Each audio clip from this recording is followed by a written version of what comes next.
Minute मैं आपको ले चलूंगा वृंदावन बरसाना। उससे पहले बरसाना जाने से पहले आपको मैं बताता हूँ। तो जब हम बरसाना पहुंचेंगे उस मंदिर के पास में एक पोखरी है जिसका नाम है पीला पोखरी। पीला पोखरी चलेंगे आज। Prabhu can translate English too.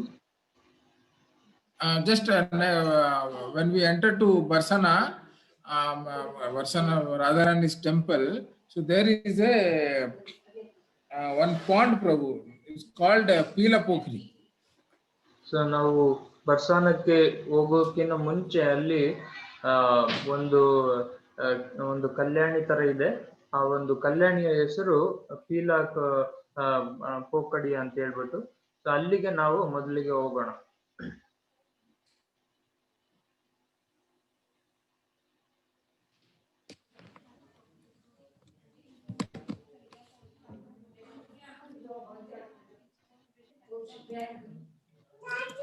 So Pila Pokhri is, I'll share this one.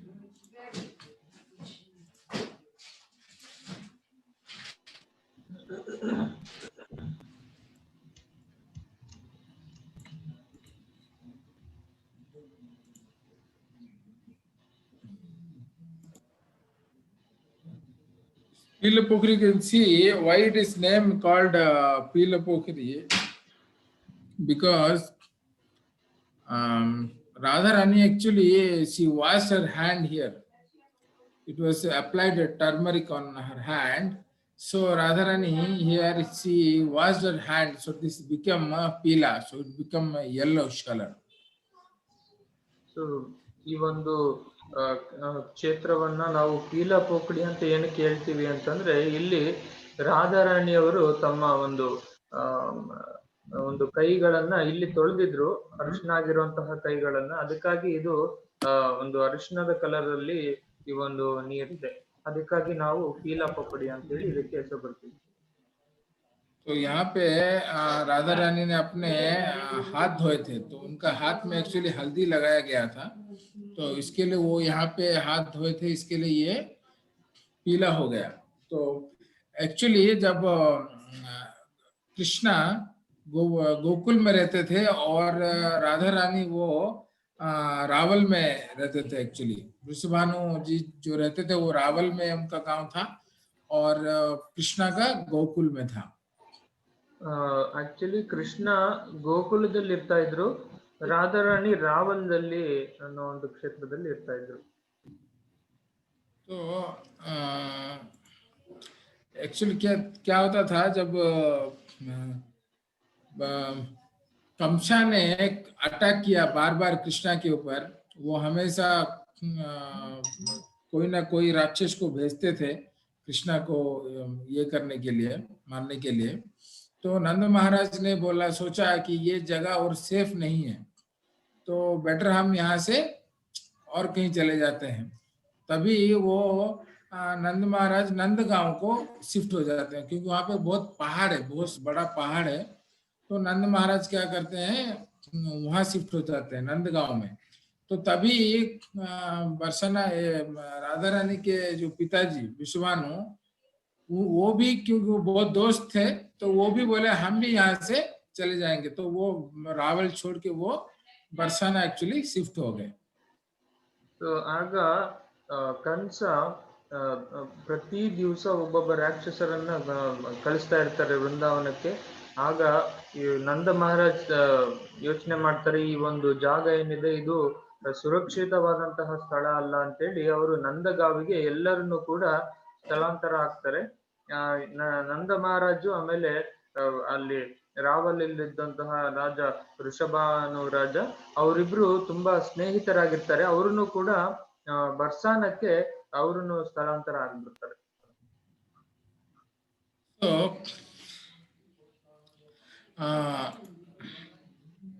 जब राधा रानी बरसाना में आ जाते हैं और कृष्णा नंदगांव में आ जाते हैं, तो ये नंदगांव और बरसाना जो है वो पास पास में है। और राधा रानी हर दिन उनके कृष्णा के घर पे जाते थे रसोई करने के लिए। So every day Radha Rani used to go for cooking in Krishna's house. So ಈ ಒಂದು ನಂದಗಾಂವ್ ಮತ್ತೆ ಬರ್ಸಾನ ಏನಿದೆ ಅದು ಹತ್ರದಲ್ಲೇ ಇದೆ.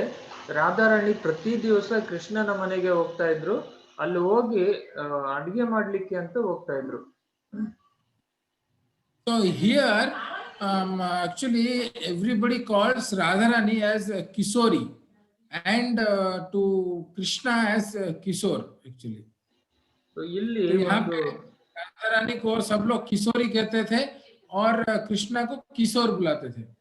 ಸೊ ಇಲ್ಲಿ ಎಲ್ಲರನ್ನು ಕೂಡ ರಾಧಾರಾಣಿಗೆ ಕಿಶೋರಿ ಅಂತ ಕರಿತಾ ಇದ್ರು, ಆಮೇಲೆ ಕೃಷ್ಣನಿಗೆ ಕಿಶೋರ ಅಂತ ಕರಿತಾ ಇದ್ರು. क्योंकि भगवान जैसे अभी हम लोग को क्या होता है, एज हो जाता है तो हम बूढ़े हो जाते हैं, बचपन फिर जवानी फिर बूढ़े हो जाते हैं हम लोग। लेकिन कृष्णा राधा कृष्णा वो हमेशा जवान में ही रहते थे। उनका always they were in mid of the this thing, मतलब वो 18 से 21 साल के अंदर में जो मतलब हमारा ये रहता है उसको किशोरी कहा जाता है। तो वो एज में हमेशा रहते थे वो। एक्चुअली हमारे में और भगवान में ये फर्क है कि हम उनसे मतलब क्या बोलते हैं, we are eldest, like Lord is very old actually. He's the oldest of everyone, but he stays young. He always look young. And we are actually young, younger in his age. We are now we will be 30 years or 40 years, 50 years our age, but we look very older. हम लोग बूढ़े दिखते हैं, लेकिन कृष्णा हमसे old है। उनका वयस जो उनका जो उम्र है ज्यादा है, लेकिन वो हमेशा यंग में रहते हैं, पूरा किशोरी अवस्था में ही रहते हैं। तो इसके लिए उनका नाम किशोरी और किशोर बुलाते थे लोग। ನಾವು ಒಂದು ಗಮನಿಸಬೇಕಾಗಿರೋಂಥ ವಿಷಯ ಏನಪ್ಪಾ ಅಂತಂದ್ರೆ, ಈ ಒಂದು ಭಗವಂತ ಕೃಷ್ಣ ಆಮೇಲೆ ರಾಧಾರಾಣಿ ಇವರು ಯಾವಾಗ್ಲೂ ಕೂಡ ವಯಸ್ಸು ಆದವರಂತೆ ಕಾಣೋದಿಲ್ಲ, ಯಾವಾಗ್ಲೂ ತರುಣರ ಒಂದು ವಯಸ್ಕರಾಗಿಯೇ ಕಾಣ್ತಾರೆ. 18 ರಿಂದ 21 ಆ ತರದ ಒಂದು ವಯಸ್ಕರಿಗೆ ನಾವು ತರುಣಾವಸ್ಥೆಯಲ್ಲಿರುವಂತವ್ರು ಅಂತ ಹೇಳ್ತೀವಿ. ಸೊ ನಾವು ನೋಡ್ಬೋದು ಭಗವಂತ ಎಲ್ಲರಿಗಿಂತ ತುಂಬಾ ಪುರಾತನವಾದಂತವನು, ತುಂಬಾ ಒಂದು ಏಜ್ ಆಗಿರುವಂತವನು, ವಯಸ್ಸಾಗಿರುವಂತವನು. ಆದ್ರೂ ಕೂಡ ಅವನು ತರುಣಾವಸ್ಥೆಯಲ್ಲಿ ಕಾಣ್ತಾನೆ. ನಮಗೆ ಇನ್ನ ಒಂದು 30, 40, 50 ಆತರ ವಯಸ್ಸಾಗಿರುತ್ತೆ, ಆದ್ರೂ ನಾವು ವೃದ್ಧರಾಗಿ ಕಾಣ್ತೀವಿ, ಆಮೇಲೆ ತುಂಬಾ ವಯಸ್ಕರಾಗಿ ಕಾಣ್ತೀವಿ. ಆದ್ರೆ ಕೃಷ್ಣ ಯಾವಾಗ್ಲೂ ತರುಣಾವಸ್ಥೆಯಲ್ಲೇನೆ ಕಾಣ್ತಾನೆ. तो जैसे हमारा हाइट, हम लोग जो ग्रो होता है हमारा बचपन से, एक जगह पे आगे रुक जाता है, उससे ज्यादा हाइट बढ़ता नहीं है हमारा, लेकिन हमारा एज बढ़ते रहता है। So our height it comes to certain point and stops, doesn't grow more. जैसे हम लोग 5 फीट या 6 फीट जो भी है, उसके बाद हमारा ग्रोथ बंद हो जाता है। तो लेकिन भगवान का वैसे ही उनका जो मतलब ये है जवानी है, उनका जो ये है बॉडी है, वो किशोर अवस्था में आने के बाद में वो उधर ही ठहर जाता है, उससे और आगे जाता नहीं है उनका। ನಮ್ಮ ಒಂದು ಏನು ಎತ್ತರ ಇದೆ ಅದು 6 ಅಥವಾ 7 ಅಡಿವರೆಗೂ ಬೆಳೆದು ಅದು ಅಲ್ಲಿಗೆ ನಿಂತು ಬಿಡುತ್ತೆ. ನಮ್ಮ ಏಜ್ ಹಂಗೆ ಬೆಳಿತಾನೆ ಇರುತ್ತೆ, ನಾವು ವೃದ್ಧಾಪ್ಯಕ್ಕೆ ಬಂದೇ ಬಿಡ್ತೀವಿ. ಆದ್ರೆ ಕೃಷ್ಣನ ವಯಸ್ಸೇನಿದೆ ಅದು ತರುಣಾವಸ್ಥೆಗಿನ್ನ ಮೀರಿ ಹೋಗೋದೇ ಇಲ್ಲ, ಯಾವಾಗ್ಲೂ ಅಲ್ಲೇ ನಿಂತು ಬಿಡುತ್ತೆ. तो राधा रानी जब कृष्णा के घर में डेली जाते हैं कुकिंग के लिए, तो यशोदा माई देख के वो बहुत खुश हो जाते हैं। मतलब राधा रानी इतनी सुंदर है, इतना बढ़िया खाना बनाते हैं, और मेरे लाला का इतना अच्छा ख्याल रखते हैं। तो इसके लिए वो सोचते हैं कि राधा रानी ही फिट होगी मेरे लाला के लिए। ಆಗ ರಾಧಾರಾಣಿ ಪ್ರತಿ ದಿವಸ ಅಲ್ಲಿ ಅಡಿಗೆ ಮಾಡ್ಲಿಕ್ಕೆ ಕೃಷ್ಣನ ಮನೆಗೆ ಹೋಗ್ತಾ ಇರ್ಬೇಕಾದ್ರೆ ಯಶೋಧ ಮಾತ ಮನಸ್ಸಿನಲ್ಲಿ ಬರುತ್ತೆ, ಈ ಒಂದು ರಾಧಾರಾಣಿ ತುಂಬಾ ನೋಡ್ಲಿಕ್ಕೂ ಚೆನ್ನಾಗಿದ್ದಾರೆ, ಕೃಷ್ಣನನ್ನ ತುಂಬಾ ಚೆನ್ನಾಗಿ ಕಾಳಜಿಯಿಂದ ಮುತುವರ್ಜಿಯಿಂದ ನೋಡ್ಕೊಳ್ತಾರೆ. ನಮ್ಮ ಒಂದು ಲಾಲಾಗೆ ಕೃಷ್ಣನಿಗೆ ಇವರೇ ಸರಿಯಾದಂತಹ ಜೋಡಿ ಅಂತೇಳಿ ಯಶೋಧ ಮಾತನ ಮನಸ್ಸಿನಲ್ಲಿ ಬರುತ್ತೆ. तो अगर ब्रज जो ब्रज गांव में एक मतलब रूल है, जैसे अगर किसी लड़की को आपको पसंद आ गया, उसको अपना बहू बनाना है, अगर अपने बेटे के लिए बहू बनाना है तो कुछ है, तो जो मतलब इंटीमेशन देते हैं, देने का मतलब क्या है, वो लड़की का जो हाथ में है ना, वो टर्मरिक लगा देते हैं, टर्मरिक लगा के अपने घर भेजते हैं, तो उन घर वाले समझ जाएंगे कि हमारे बेटी को उनको पसंद है। तो अगर उनको ये है कि वो राजी हैं, तो वो फिर कुछ गिफ्ट दे के उल्टा भेजेंगे गिफ्ट। तो अगर वो गिफ्ट भेजते हैं तो इसका मतलब ये भी राजी हैं। ಸೊ ಆ ಒಂದು ರಜಭೂಮಿಯಲ್ಲಿ ಯಾರಿಗಾದ್ರೂ ಈ ತರದ ಒಂದು ಮದುವೆ ಮಾಡ್ಕೋಬೇಕು ಅಂತ ಏನಾದ್ರು ಇದ್ರೆ, ಅವರಿಗೆ ಈ ತರ ವಧು ಇಷ್ಟ ಆಗಿತ್ತಂದ್ರೆ ಅವರ ಕೈಯಲ್ಲಿ ಅರಿಶಿನವನ್ನ ಹಚ್ಚಿ ಮನೆಗೆ ಕಳಿಸ್ತಾರಂತೆ. ಆಗ ಅಲ್ಲಿನ ಮನೆಯವರು ಇದನ್ನ ಒಪ್ಪಿಕೊಂಡು ಅವರಿಗೆ ವಾಪಸ್ ಉಡುಗೊರೆಗಳನ್ನ ಕೊಟ್ಟು ಕಳಿಸ್ತಾರೆ. ಈ ತರದ ಒಂದು ಮದುವೆ ಮಾಡ್ಕೊಳ್ಳುವಂತಹ ಒಂದು ನಿಯಮಗಳು ಅಲ್ಲಿ ವ್ರಜಭೂಮಿಯಲ್ಲಿ ಇದ್ವು.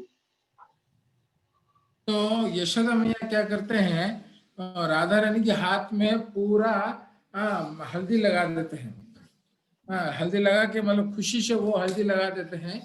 तो राधा रानी ये देख के वो इतना शर्मा जाते हैं, तो वो वहां से भागते हैं।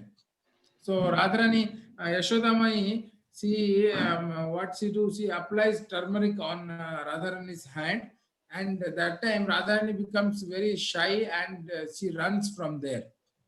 ಆಗ ಯಶೋಧ ಮಾತಾ ರಾಧಾರಾಣಿಯವರ ಕೈಯಲ್ಲಿ ಈ ಒಂದು ಹಳದಿಯನ್ನ ಹಚ್ತಾರೆ. ಆಗ ರಾಧಾರಾಣಿ ತುಂಬಾ ನಾಚ್ಕೊಳ್ತಾರೆ, ನಾಚ್ಕೊಂಡು ಅಲ್ಲಿಂದ ಓಡೋಗ್ಬಿಡ್ತಾರೆ. तो राधा रानी भाग भाग के यहाँ पे पहुंचते हैं, ये जो पीला पोखरी है यहाँ पहुंचते हैं, और इस पॉन्ड में अपना हाथ धोते हैं कि वो चाहते हैं कि ये हल्दी वो छुड़ा दें, क्योंकि मतलब वो किशोरी थे ना, मतलब तभी बहुत छोटे थे। तो मतलब इतना शर्मा के उन्होंने कोशिश किया कि वो ये पूरा जो हल्दी है उसको वो धो दे यहाँ पे। ಆಗ ಓಡೋಡಿ ಬಂದು ಇಲ್ಲಿ ಪೀಲಪೋಕಡಿ ಅನ್ನೋ ಒಂದು ಸ್ಥಳದಲ್ಲಿ ಬಂದು ಅವರು ಕೈ ತೊಳಿತಾರೆ. ಯಾಕಂದ್ರೆ ಅವ್ರಿನ್ನ ಚಿಕ್ಕವ್ರು ಇರ್ತಾರೆ, ಇನ್ನು ಮದುವೆ ವಯಸ್ಸಿಗೆ ಇನ್ನ ಬಂದಿರೋದಿಲ್ಲ, ಅದಕ್ಕಾಗಿ ಅವರಿಗೆ ತುಂಬಾ ನಾಚಿಕೆ ಆಗ್ಬಿಡುತ್ತೆ. लेकिन ये जो हल्दी है वो इतना जल्दी छूटता नहीं है, एक्चुअली ये बहुत टाइम लगता है छूटने के लिए। तो वो फिर भी छूटता नहीं है, तो फिर वो क्या अपने जो दुपट्टा है, दुपट्टा से हाथ को कवर करके ऐसे अपने घर जाते हैं। तो तभी उनके माता देखते बोलते हैं, क्या हुआ तुम्हारे हाथ को तुम ऐसे छुपा रहे हो? जब देखते हैं कि हल्दी लगा हुआ है तो उन्हें समझ में आ जाता है कि यशोदा और नंद महाराज ने ये प्रस्ताव भेजा है हमारे लिए कि कान्हा के लिए, राधा रानी का शादी के लिए उन्होंने प्रस्ताव भेजा है। ಆ ಸಮಯದಲ್ಲಿ ರಾಧಾರಾಣಿ ತುಂಬಾ ಪ್ರಯತ್ನ ಮಾಡ್ತಾರೆ, ಕೈಯಲ್ಲಿರುವಂತಹ ಅರಿಶಿನ ಏನಿದೆ ಹಲ್ದಿಯನ್ನ ತೊಳಿಲಿಕ್ಕೆ. ನಾವು ಗಮನಿಸಿರ್ಬೋದು, ನಾವು ಏನಾದ್ರೂ ಹಲ್ದಿಯನ್ನ ಹಚ್ಕೊಂಡ್ರೆ ಏನಾದ್ರು ಅಡ್ಗೆ ಮಾಡ್ಬೇಕಾದ್ರೆ ಅದನ್ನ ತೊಳೆದ್ರುನು ಎಷ್ಟು ತೊಳೆದ್ರುನು ಅದು ಅಷ್ಟು ಬೇಗ ಹೋಗೋದಿಲ್ಲ. ಸೊ ಹಾಗೆ ರಾಧಾರಾಣಿ ಕೈಯಲ್ಲಿರುವಂತಹ ಹಲ್ದಿ ಇನ್ನ ಹೋಗಿರೋದಿಲ್ಲ. ಅದಕ್ಕಾಗಿ ಅವರು ತಮ್ಮ ಒಂದು ದುಪ್ಪಟ್ಟ ಏನಿರುತ್ತೆ ಅದನ್ನ ಕೈಯಲ್ಲಿ ಮುಚ್ಕೊಂಡು ಮನೆಗೆ ಹೋಗ್ತಾರೆ. ಆ ಮನೆಗೆ ಹೋದ್ಮೇಲೆ ಅವರಿಗೆ ಅರ್ಥ ಆಗುತ್ತೆ, ಈ ತರ ಒಂದು ಕೈಯಲ್ಲಿ ಹಲ್ದಿ ಹಚ್ಚಿರೋದು ಯಶೋಧ ಮಾತನೆ ಅಂತ ಹೇಳ್ಬಿಟ್ಟು. ಸೊ ಈ ಒಂದು ಮದುವೆ ಸಂಭ್ರಮಕ್ಕೆ ಅವರನ್ನು ಕೂಡ ಸ್ವಾಗತವನ್ನು ಕೊಡ್ತಾರೆ. तो विश्वभानु वो क्या करते हैं, जो अभी उनको कुछ गिफ्ट भेजना है नंद महाराज को, तो एक बड़ा सा बक्सा में पूरा मोती माणिक ये सब भर के वो वापस नंद महाराज के पास में भेजते हैं। So after seeing this, Vrishabhanu he becomes very happy and he sends one box of pearls, diamond, everything with full with one box they send return to Nandgaon. So ಆಗ ಋಷಭಾನು ಅನ್ನುವಂತ ರಾಜ ಏನಿರ್ತಾನೆ, ಅವರಪ್ಪ ರಾಧಾರಾಣಿ ಅವರಪ್ಪ ಸೊ ತುಂಬಾ ಖುಷಿ ಆಗ್ತಾರೆ ಈ ತರದ ಒಂದು ಸಂದೇಶಕ್ಕೆ. ಅವರು ಮುತ್ತು ರತ್ನಗಳು ಎಲ್ಲವನ್ನು ಒಂದು ಬಾಕ್ಸ್ ಅಲ್ಲಿ ಹಾಕಿ ಈ ಕಡೆ ನಂದಗಾಂವ್ಗೆ ಕಳಿಸ್ತಾರೆ. So when this box reached to Nandagaon, and Nand Maharaj sees this box is full of pearls, everything. So Nand Maharaj becomes happy that okay, they also they are agree with this proposal, but now I have to give back some gift to them. But we don't have so much pearls with us. How we will give them? He becomes tense, Nand Maharaj. तो जब ये box वहां पहुंच जाता है, जो gift Vishwabhanu जो पूरा मतलब बॉक्स में मोती माणिक भर के भेजते हैं, तो जब वो नंद महाराज वो बॉक्स को देखते हैं तो वो थोड़ा मतलब खुश हो जाते हैं कि हाँ भाई चलो उस तरफ से भी राजी हैं शादी के लिए, लेकिन अभी फिर से मुझे कुछ भेजना है गिफ्ट, लेकिन हमारे पास तो इतना मोती नहीं है, हाँ क्या करेंगे बोल के वो थोड़ा सोच में पड़ जाते हैं. ಆಗ ಒಂದು ಏನು ಈ ರತ್ನಗಳು ಮುತ್ತು ರತ್ನಗಳು ಎಲ್ಲ ಇರುವಂತಹ ಪೆಟ್ಟಿಗೆ ಈ ಒಂದು ನಂದಗಾಂವ್ಗೆ ಬರುತ್ತೆ. ನಂದ ಮಹಾರಾಜ್ ನೋಡ್ಬಿಟ್ಟು ಹೌದು ಈ ಒಂದು ಅವರು ಕೂಡ ಮದ್ವೆಗೆ ಅವರು ರಾಜಿ ಇದ್ದಾರೆ, ಒಪ್ಪಂದ ಇದೆ ಅಂತ ಹೇಳ್ಬಿಟ್ಟು. ಸೊ ಅವರಿಗೆ ಒಂದು ಏನಪ್ಪಾ ಅಂತಂದ್ರೆ ಅವ್ರು ಕೊಟ್ಟಿರುವಂತ ಉಡುಗೊರೆಗೆ ಮತ್ತೆ ನಾವು ಮರು ಉಡುಗೊರೆ ಹೇಗೆ ಕೊಡೋದು ಅಂತೇಳಿ ಅವರಿಗೆ ಇದು ಬಂದ್ಬಿಡುತ್ತೆ. ನಾವ್ ನಮ್ಮ ಹತ್ರ ಏನು ಇಲ್ಲ ಕೊಡ್ಲಿಕ್ಕೆ, ಏನ್ ಮಾಡೋದು ಇವಾಗ ಅಂತೇಳಿ ಅವರಿಗೆ ಟೆನ್ಷನ್ ಶುರು ಆಗುತ್ತೆ. अभी कृष्णा को ये समझ में आ जाता है कि क्या नंद महाराज सोच रहे हैं. तो ना कृष्णा क्या करते हैं, इस बक्सा में जितना मोती रहता है, जितना पर्ल्स रहता है, तो वो सब पर्ल्स को वहां से निकाल लेते हैं, चोरी कर लेते हैं वहां से. तो Krishna he understand his father's anxiety, and what he do, he steal all the pearls from that box what Vrishabhanu has sent. So Krishna ಆ ಸಮಯದಲ್ಲಿ ಅರ್ಥ ಮಾಡ್ಕೊತಾರೆ ನಂದ ಮಹಾರಾಜರವರ ಒಂದು ಏನು ಅವರ ಮನಸ್ಸಿನಲ್ಲಿ ಏನು ಓಡ್ತಾ ಇದೆ ಅಂತ ಹೇಳ್ಬಿಟ್ಟು. ಆ ಸಮಯದಲ್ಲಿ ಇವರೊಂದು ಋಷಭಾನು ಅವರು ಏನು ಉಡುಗೊರೆ ಬಾಕ್ಸ್ ಅನ್ನ ಕಳಿಸಿದ್ರು ಅದರಲ್ಲಿರುವಂತಹ ಮುತ್ತು ರತ್ನಗಳನ್ನ ಕೃಷ್ಣ ಕದ್ದು ಬಿಡ್ತಾರೆ. तो उसके बाद क्या होता है, नंद महाराज फिर से वो बॉक्स को खोलते हैं तो देखते हैं उसमें और पल्स कुछ भी नहीं रहता है, तो उसमें जो मोती था वो सब मोती गायब है. तो नंद महाराज सोचते हैं कि अरे ये कौन कर सकता है हमारे यहाँ पे, ये मोती सब किसने चुराया. तभी यशोदा माई बोलते हैं कि कौन कर सकता है हमारा घर में, वो अपने लाला के सिवा और कोई नहीं हो सकता ये. ಆಗ ನಂದ ಮಹಾರಾಜ ಆ ಪೆಟ್ಟಿಗೆಯನ್ನ ಓಪನ್ ಮಾಡಿ ನೋಡ್ತಾರೆ, ಅದರಲ್ಲಿ ಮುತ್ತು ರತ್ನಗಳು ಇರೋದಿಲ್ಲ. ಆಗ ಯಶೋದ ಮಾತೆಗೆ ಕೇಳ್ತಾರೆ, ಈ ಒಂದು ನಮ್ಮ ಗ್ರಾಮದಲ್ಲಿ ಯಾರು ಈ ಒಂದು ಕಳ್ತನವನ್ನ ಮಾಡಿದ್ದಾರೆ ಅಂತೇಳಿ. ಆಗ ಯಶೋದ ಮಾತೆ ಹೇಳ್ತಾರೆ, ನಮ್ಮ ಒಂದು ಲಾಲ ಕೃಷ್ಣನ ಬಿಟ್ಟು ಇನ್ಯಾರು ಮಾಡ್ಲಿಕ್ಕೆ ಸಾಧ್ಯ ಅಂತೇಳಿ ಹೇಳ್ತಾರೆ. तो तभी आते हैं कृष्णा के पास और बोलते हैं लाला मैं कुछ पूछूंगा तुमको, सच बताना, आपको कोई मारेगा नहीं, आपको कोई कुछ नहीं करेगा, आप सच बताना. तो कृष्णा बोलेंगे बोलिए बाबा, मैं क्या पूछना चाहते हैं आप.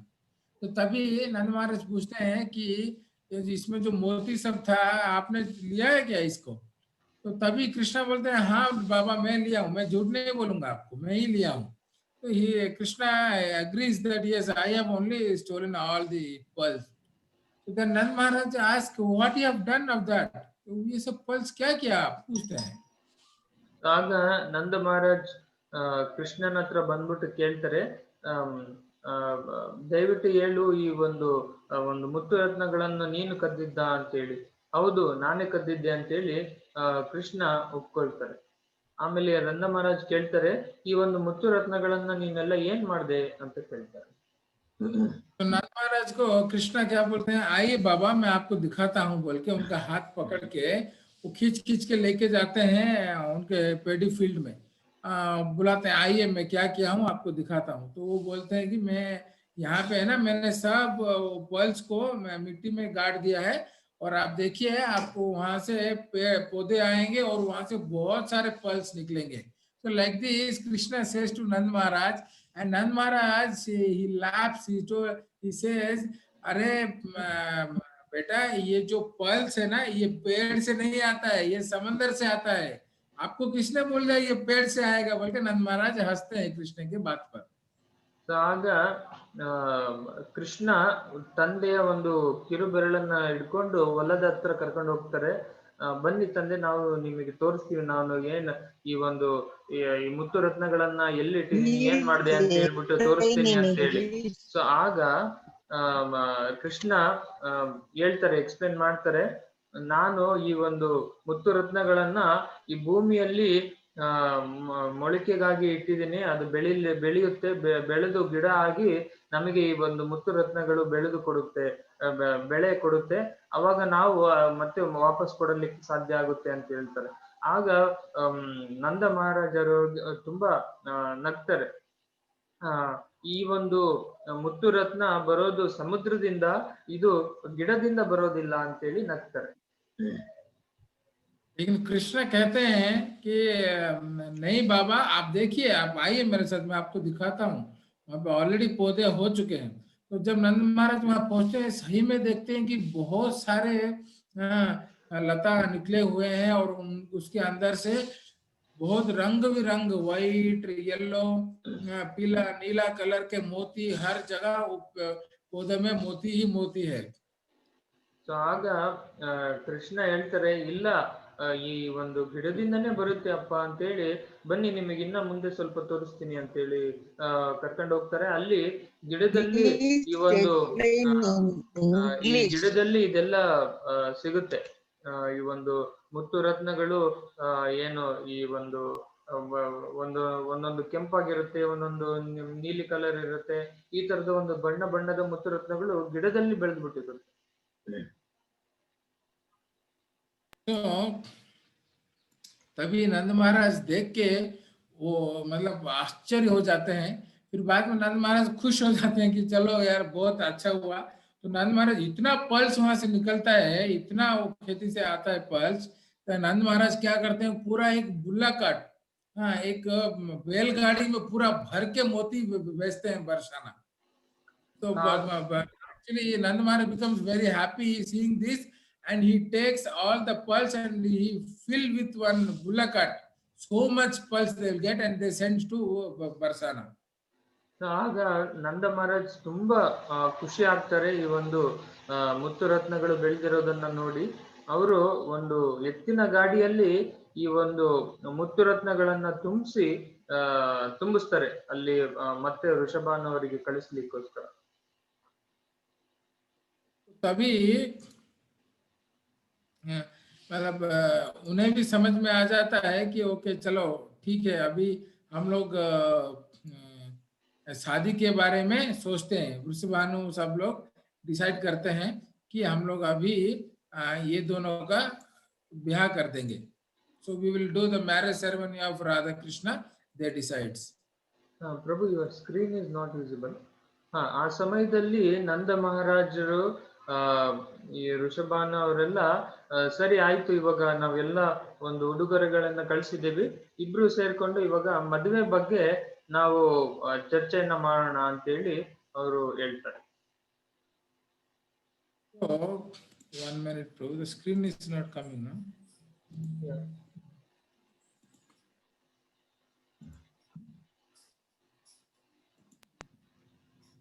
Now you can see, Prabhu? Yeah, I can.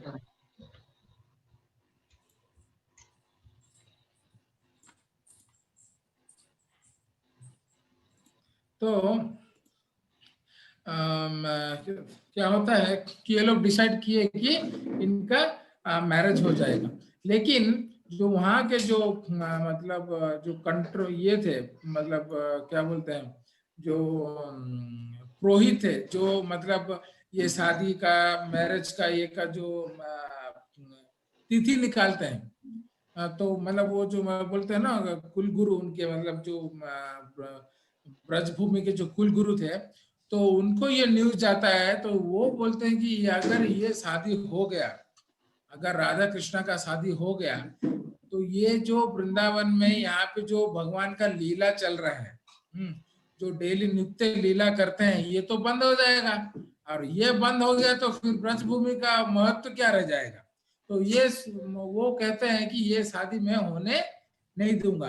तो उनको पता है कि दोनों बृषभानु जी और नंद महाराज दोनों मेरे पास ही आएंगे और आके उनका जो मैरिज का जो तारीख है वो निकालेंगे, तो मैं कुछ तो पॉलिटिक्स करके इस शादी को मैं रोक दूंगा बोल के वो सोचते हैं।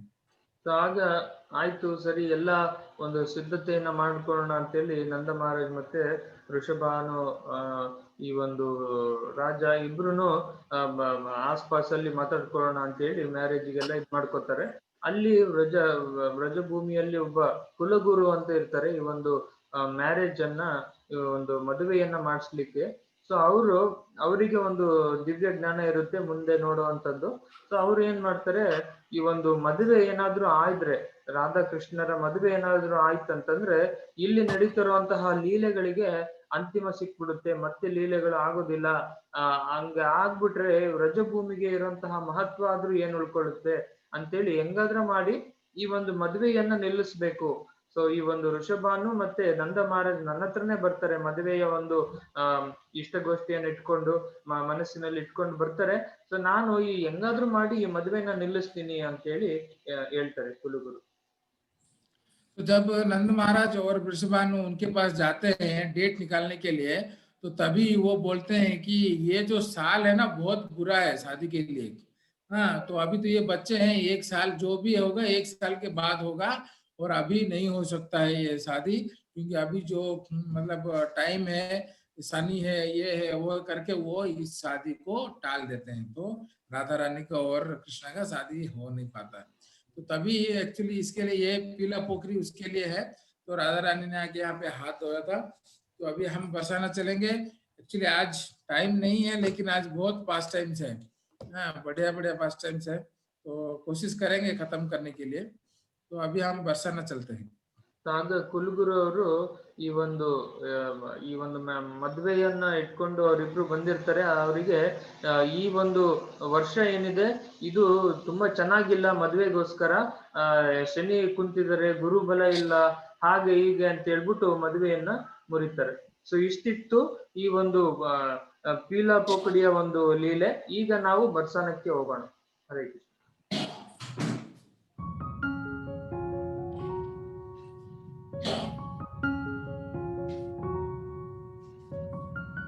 ये देख सकते हैं आप, मंदिर ऊपर से दिख रहा है। इस मंदिर पे 350 का स्टेप्स है, चढ़ना है तो आपको चल के जाना है। तो सही है, एंट्रेंस है मंदिर का। ಸೊ ಅಲ್ಲಿ ಎತ್ತರದಲ್ಲಿ ಕಾಣ್ತಿರೋದು ಮಂದಿರ. 350 ಮೆಟ್ಟಿಲುಗಳಿದೆ. ನೀವೇನಾದ್ರು ನಡ್ಕೊಂಡು ಹೋಗ್ಬೇಕು ಅಂತಂದ್ರೆ ಅಲ್ಲಿ ಹೋಗ್ಬೋದು. और इसमें एक्चुअली 3 रास्ता है, एक स्टेप्स में जा सकते हैं, एक गाड़ी में जा सकते हैं, और एक परिक्रमा मार्ग है। तो 3 ರಸ್ತೆ ಇದೆ, ಒಂದು ಪರಿಕ್ರಮ ಮಾರ್ಗ, ಒಂದು ಇನ್ನೊಂದು ಸ್ಟೆಪ್ಸ್, ಇನ್ನೊಂದು ಈ ರೋಡ್ ಅಲ್ಲಿ. अभी हम रोड के तरफ से जाएंगे ऊपर, पूरा ऊपर तक। ತುಂಬಾ ಒಂದು ಬೆಟ್ಟದ ಮೇಲೆ ನಾವು ರಸ್ತೆಯಲ್ಲೇನೆ ಹೋಗೋಣ. ये है जाने का रास्ता, जो कार में जा सकते हैं आप। हम अभी इस रोड से जाएंगे। ಈ ರೋಡ್ ಅಲ್ಲಿ ನಾವು ಹೋಗೋಣ ಬರ್ಸಾನಕ್ಕೆ.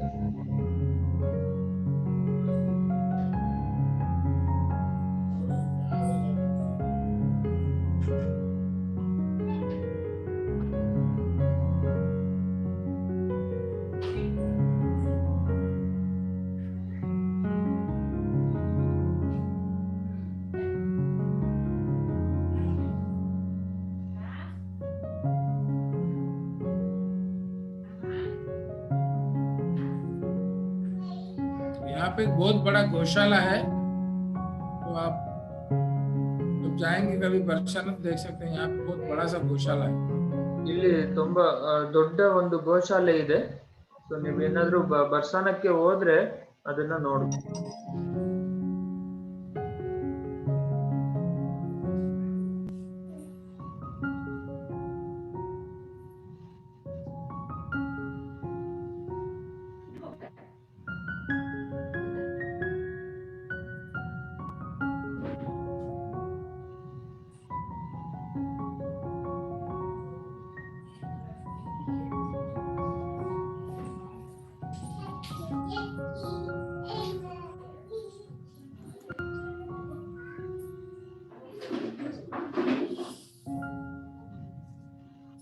ये बहुत बड़ा मतलब चढ़ाई है. हाँ, it is like very height. So ಈ ಒಂದು ಬೆಟ್ಟ ಹತ್ತೋದು ತುಂಬಾ ಎತ್ತರವಾಗಿದೆ ಅದು.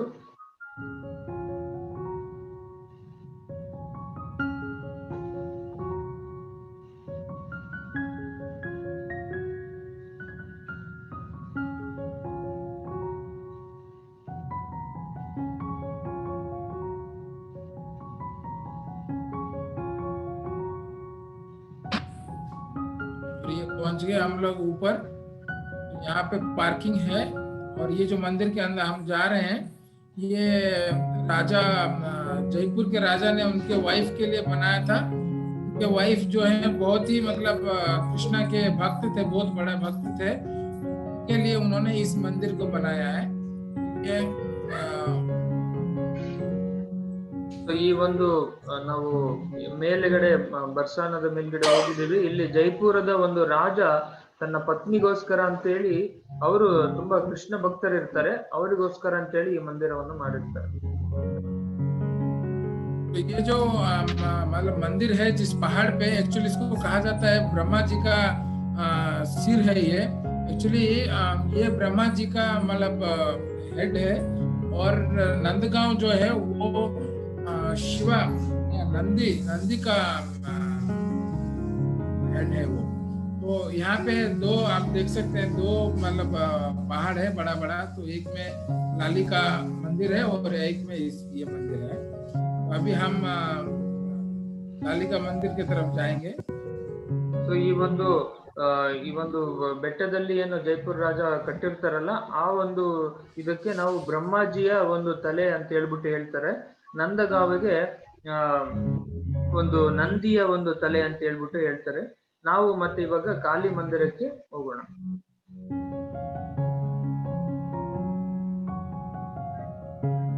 मंदिर से उस मंदिर जाने के लिए ऐसा ये रास्ता है. ಆ ಮಂದಿರದಿಂದ ಈ ಮಂದಿರಕ್ಕೆ ಹೋಗ್ಲಿಕ್ಕೆ ಈ ಕಡೆ ರಸ್ತೆ ಇದೆ, ನೋಡ್ಬೋದು. अब ये जो देख रहे हैं, यहाँ से आपको पूरा देखिए बरसाना दिखेगा. ಸೊ ಇಲ್ಲಿಂದ ನಿಮಗೆ ಒಂದು ಬರ್ಸಾನದ ಒಂದು ಏನು ಹಳ್ಳಿ ಇದೆ ಅದು ಫುಲ್ ಕಾಣಿಸುತ್ತೆ. एक बार हमने शायद 2016 में या 17 में शायद गए थे हम. मैं अपने फैमिली के साथ गया था. तो जो बैरिकेड्स आप देख रहे हैं ना, तब नहीं था. अभी ये बैरिकेड्स लगा दिए हैं. तो ये एक्चुअली हमारे वजह से लगाना पड़ा बरसाने में लोगों को, क्योंकि यहाँ से मेरे सास ससुर और मैं, हम यहाँ से नीचे ही गिर गए थे. रिक्शा में जा रहे थे तो यहाँ से हमने नीचे गिर गए थे. तो मेरे ससुर जी कम से कम 40 फीट वो नीचे चले गए थे. और मेरी सासू माँ भी मतलब नीचे चले गए थे यहाँ से. उसके बाद में वहां से बरसाना में ये बैरिकेड्स लगा दिया गया. प्रभु English. Yes, Prabhu. English. Oh, actually, we visited this place in 2017. My in-laws, actually, there was no barricades here before. Okay. So what happened? We were just going because they were not able to walk. So there was a small rickshaw. We hired that and we were going for darshan. We are coming from darshan, and that rickshaw fellow couldn't control the rickshaw and he left and he jumped from the rickshaw. And with the rickshaw, I actually fell on the road, but my in-laws, my father-in-law and mother-in-law, they went down.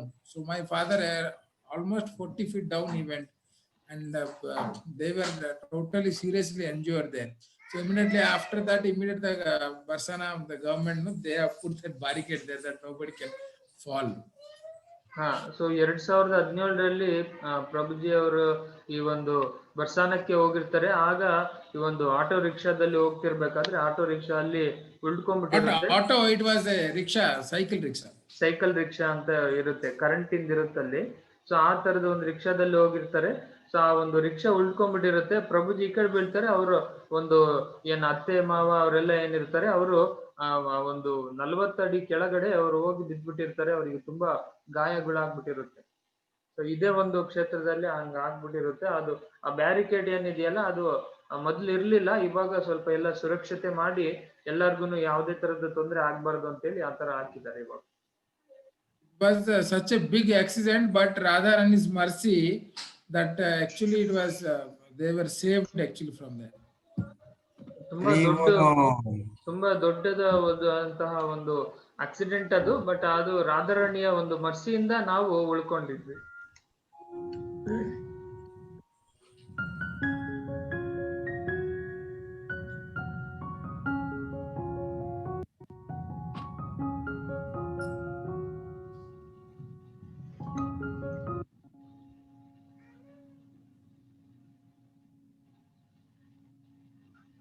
ये हो गया, राधा रानी का मंदिर आ गया, किशोरी जी का मंदिर।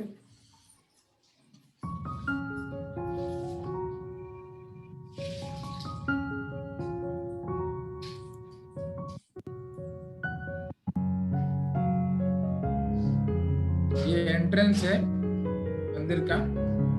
ನಾವು ಇಲ್ಲಿ ಕಿಶೋರಿ ಮಂದಿರ ಹತ್ರ ಬಂದಿದ್ದೀವಿ. ಇದು ಮುಂಭಾಗ, ಮಂದಿರದ ಮುಂಭಾಗ. बहुत ही बड़ा मंदिर है। It is a very big temple of Radha Rani. ಇದು ತುಂಬಾ ದೊಡ್ಡದ ಅಂತ ದೇವಸ್ಥಾನ, ಇದು ರಾಧಾರಾಣಿಯ ದೇವಸ್ಥಾನ। देख सकते हैं यहाँ पे बहुत ही बड़ा फेस्टिवल होता है, 2 बार, एक बार होली में और एक बार राधा अष्टमी में। तो ಇಲ್ಲಿ ಹೋಲಿ ಅನ್ನೋ ಒಂದು, ಈ ಹೋಲಿಯಲ್ಲಿನೂ ಇಲ್ಲಿ ತುಂಬಾ ದೊಡ್ಡದಂತಹ ಸಂಭ್ರಮ ನಡೆಯುತ್ತೆ, ಮತ್ತೆ ಒಂದು ರಾಧಾಷ್ಟಮಿಯಲ್ಲೂ ಕೂಡ ಒಂದು ದೊಡ್ಡ ಸಂಭ್ರಮ ನಡೆಯುತ್ತೆ ಇಲ್ಲಿ। तो अभी आप राधा रानी के दर्शन कर सकते हैं। जय बरसाने वाली राधा रानी की जय। तो यहाँ पे वो वृषभानु और उनके पत्नी जी कृतिका और राधा रानी है यहाँ पे। तो ಇಲ್ಲಿ ನಾವು ನೋಡಬಹುದು ಋಷಭಾನು, ಆಮೇಲೆ ಅವರ ಪತ್ನಿ ಕೃತಿಕಾ, ಎಸ್ ಪ್ರಭು, ಕೃತಿಕಾ, यस प्रभु, ಹಾ ಕೃತಿಕಾ, ಆಮೇಲೆ ರಾಧಾರಾಣಿಯ ವಿಗ್ರಹ, ರಾಧಾರಾಣಿಯ ವಿಗ್ರಹವನ್ನ ಇಲ್ಲಿ ನೋಡಬಹುದು।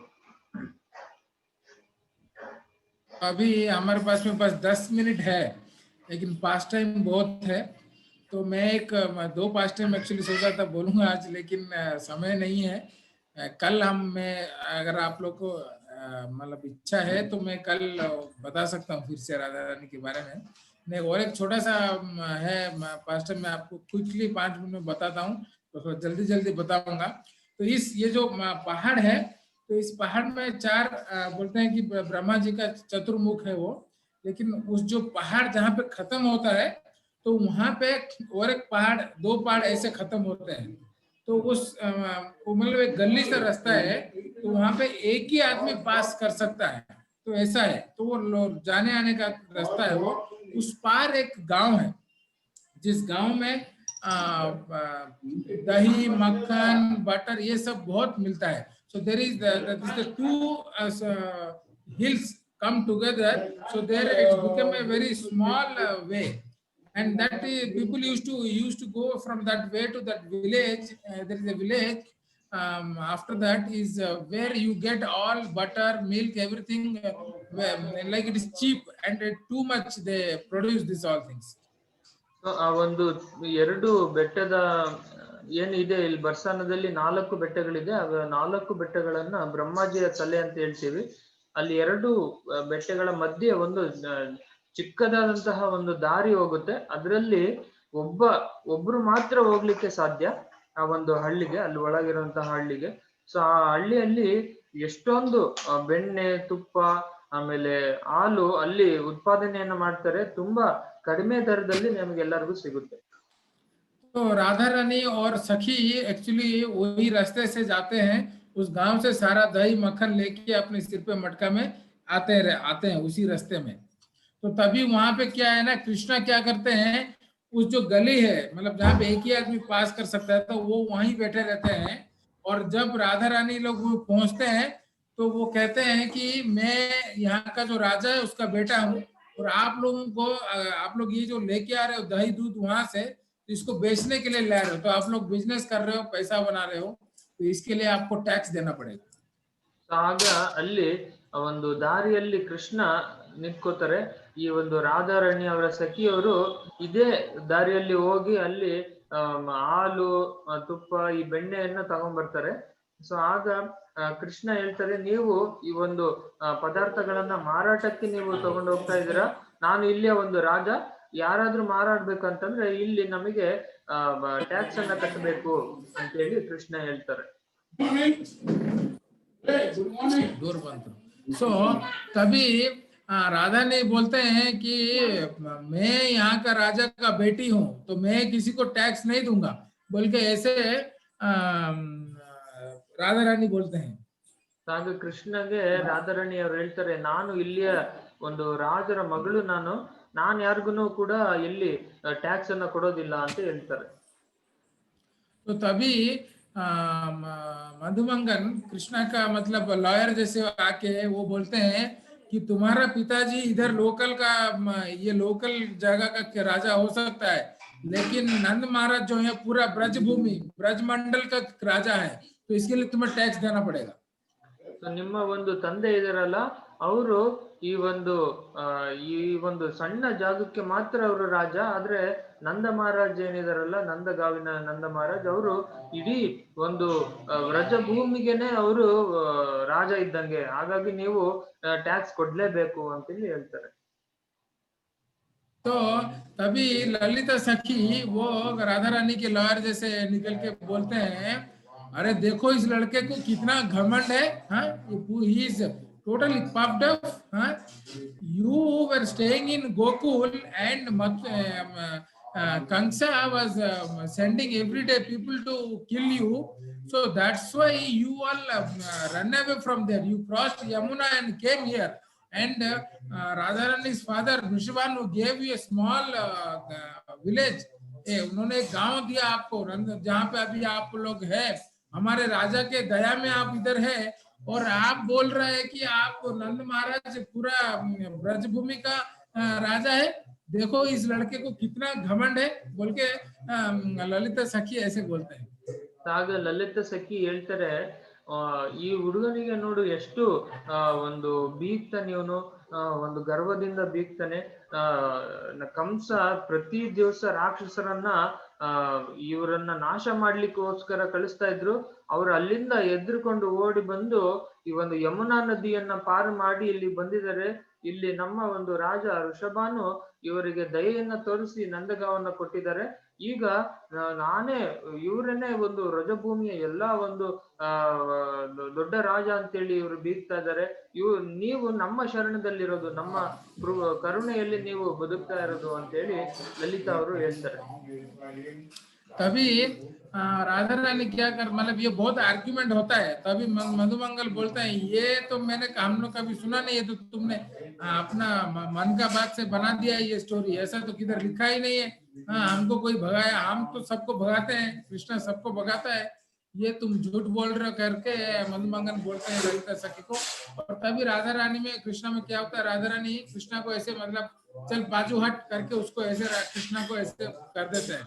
तो राधा रानी कृष्णा को गुस्सा आता है, तो कृष्णा क्या करते हैं, उनके सिर से वो मटका उतार लेते हैं. तो दोनों में झगड़ा होता है, मतलब मटका इस तरफ राधा रानी पकड़े और इस तरफ कृष्णा पकड़े, तो मटका को खींचातानी करते हैं और उसी के ऊपर वो मटका टूट जाता है. No, actually Radharani and Krishna, Radharani says to Krishna, just give me the way, I will go, and Radharani push to Krishna. So Krishna becomes angry and they both start fighting, and Krishna takes the pot from Radharani's head and they start pulling that pot from here and there. So one side Radharani is pulling and one side Krishna is pulling. So somehow the pot was broke there. So ಆಗ ಮಧುಮಂಗಲ್ ಅವ್ರು ಹೇಳ್ತಾರೆ, ಈ ಒಂದು ನಮಗೆ ಯಾರು ಕೂಡ ಓಡಿಸಿಲ್ಲ, ನಾವೇ ಇನ್ನ ರಾಕ್ಷಸರನ್ನ ಕೊಲ್ತಾ ಇದ್ವಿ, ಅವ್ರನ್ನೇ ಓಡಿಸ್ತಾ ಇದ್ವಿ ನಾವು. ಇದೆಲ್ಲ ನೀವು ಸುಮ್ನೆ ನೀವು ಮನಸ್ಸು ಇಚ್ಛೆ ಹುಟ್ಟಿಸ್ಕೊಂಡು ಹೇಳ್ತಿರೋಂತಹ ಕಥೆಗಳು ಇವು. ಈ ತರ ನಮಗೆ ಯಾವ್ದು ಆಗಿಲ್ಲ, ನೀವು ನಮಗೆ ಟ್ಯಾಕ್ಸ್ ಅನ್ನ ಕೊಡ್ಲೇಬೇಕು ಅಂತೇಳಿ. ಆವಾಗ ರಾಧಾರಾಣಿ ಅವರು ಸುಮ್ನೆ ನೀವು ದಾರಿ ಬಿಡಿ, ನನಗೆ ಪುಸ್ಲಾಯಿಸ್ಬೇಡ್ರಿ ಅಂತೇಳಿ ಅವರನ್ನ ಬದಿಗೆ ದಬ್ಬಿ ಅವ್ರ ಮುಂದೆ ಸಾಗಕ್ಕೆ ಹೋಗ್ತಾರೆ. ಆಗ ಕೃಷ್ಣನಿಗೆ ತುಂಬಾ ಕೋಪ ಬರುತ್ತೆ. ಆ ಒಂದು ಮಡಿಕೆಯನ್ನು ತಲೆ ಮೇಲೆ ಇಟ್ಕೊಂಡಿರ್ತಾರೆ. ರಾಧಾರಾಣಿ ಮತ್ತೆ ಕೃಷ್ಣ ಇಬ್ರು ಜಗ್ಗಾಡ್ತಾರೆ. ಆ ಜಗ್ಗಾಟದಲ್ಲಿ ಆ ಒಂದು ಇದು ಮಡಿಕೆ ಅದು ಒಡೆದೋಗ್ಬಿಡುತ್ತೆ. तो ये बहुत ही मीठा पास्टाइम है, और अभी आप कभी भी जाएंगे उस जगह पे, तो आज भी अगर आप वो पत्थर के ऊपर ऐसे रब करेंगे तो आपको घी और दही का स्मेल आएगा, घी का smell. If you today you go there and you rub the place, you will get the smell of ghee. So ಅಂತ ಒಂದು ತುಂಬಾ ಸುಮಧುರವಾದಂತಹ ಲೀಲೆ ಅಲ್ಲಿ ನಡೆದಿರುತ್ತೆ. ಸೊ ಈಗ್ಲೂ ಕೂಡ ಇವತ್ತಿನ ಒಂದು ದಿನಗಳಲ್ಲೂ ಕೂಡ ಅಲ್ಲಿ ಕಲ್ಲ್ ಮೇಲೆ ನೀವೇನಾದ್ರೂ ಈ ತರ ಹಿಂಗೆ ಒರ್ಸಿ ನೋಡಿದ್ರೆ ಅಲ್ಲಿ ನಿಮಗೆ ತುಪ್ಪದ ಮತ್ತೆ ಬೆಣ್ಣೆಯ ಒಂದು ಒಂದು ಸುವಾಸನೆ ನಿಮಗೆ ಈಗ್ಲೂ ಕೂಡ ಇವತ್ತಿಗೂ ಕೂಡ ಸಿಗುತ್ತೆ ಅಲ್ಲಿ.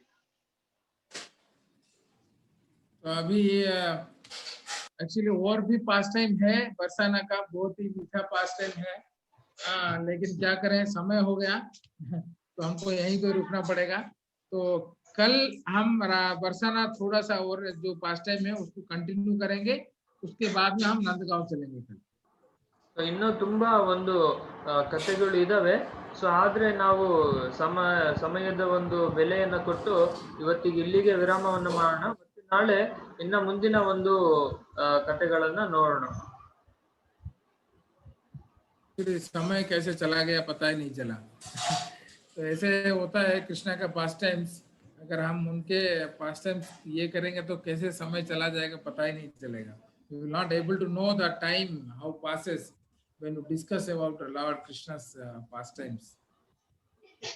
ನಾವು ಈ ಒಂದು ಕೃಷ್ಣ ಲೀಲೆಯಲ್ಲಿ ಎಷ್ಟು ಮಗ್ನರಾಗಿ ನಾವು ಕಥೆಯನ್ನ ಕೇಳ್ತೇವೆ, ಸಮಯ ಹೆಂಗೆ ಮುಗ್ದೋಯ್ತು ಅನ್ನೋದನ್ನೇ ನಮಗೆ ಗೊತ್ತಾಗೋದಿಲ್ಲ. Thank you very much. They can ask questions. Tomorrow we'll continue this pastime. Then we will go to Nandgaon and finish. Do they can ask questions?